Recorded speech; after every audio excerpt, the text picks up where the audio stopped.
Tiwanaku romok karalszó pejlakokkal. 29. példánk. A helyszín. Peru. Perun belül ismeretlen helyszín. A képeket kaptam. A területet nem kutatják, és nem is nevezték el. Semmi sincsen a romok közelében.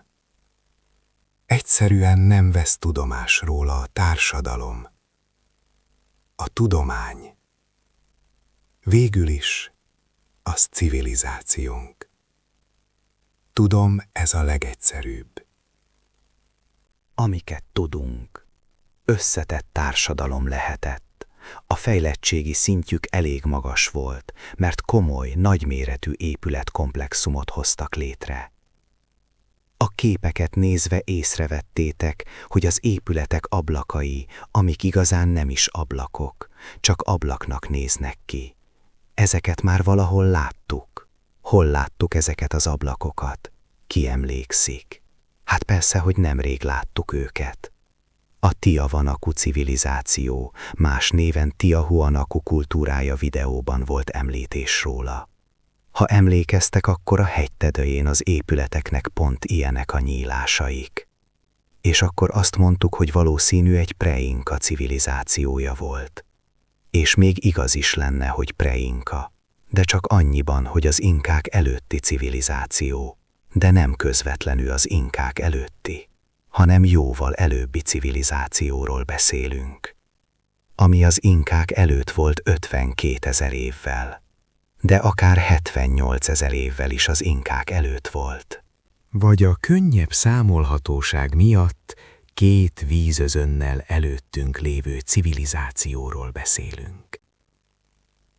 A területen a vegetáció teljesen ki van halva. Életnek semmi nyoma. És ahogy látjátok, nem is akar az élővilág az épületek közé költözni. Éles határ látszik a növényvilág és a civilizáció romjai között. Ezt gondolom, ha nézitek a videóimat, akkor rögtön beugrik, hogy hol láttátok. Ha nem nézitek, akkor segítek. A Caral-Chupe, vagy más néven a Norte Chico civilizáció városainál láthatjátok ez az effektust. 6 városa elismert a Caral-Chupe civilizációnak, és körülbelül 32 város romjait lehet őnekik tulajdonítani. De a nagy különbség, hogy Caral-Chupe civilizációnak az épületeinek nincsenek ilyen ablakai, nyílásai. És amúgy is az épületeinél gyakran kör vagy ovális az épületek alaprajza. A mostani romoknál viszont minden sarkos, derékszögű. Nincsenek kerekformák. Az épületek teljesen eltérnek a Caral-Chupe civilizáció épületeitől.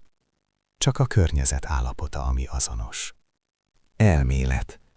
Szerintem a Tiwanaku civilizáció hozta létre az épületeket, ezért van egyezés a 2 ásatási helyszín épületeivel. De ők kihaltak, és a várost később a Caral-Chupe civilizáció lakói birtokba vették és használták. Majd valami töréspont történt a civilizáció életében. A 32 városában valami történt, és a sugárzás megsemmisítette a civilizációban élő minden élőlényt. Annyira, hogy még a gaz, növényzet se tud sok 10 000 év után megtelepedni a városaiban. Caral-Chupe civilizáció lakói, gratulálok, a környezetrombolásban kiemelkedőek voltak.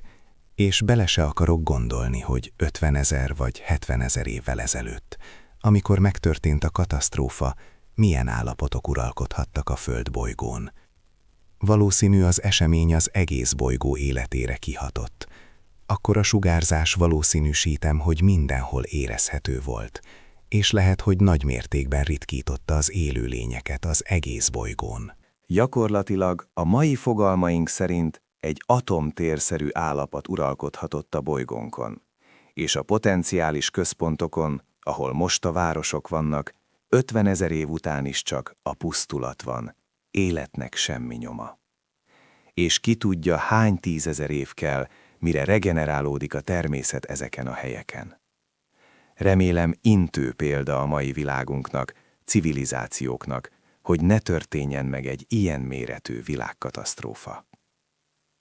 Igen, tudom, ezen mesterkedik minden nagyhatalom, az igazság nevében. Köszönöm figyelmeteket. Sziasztok!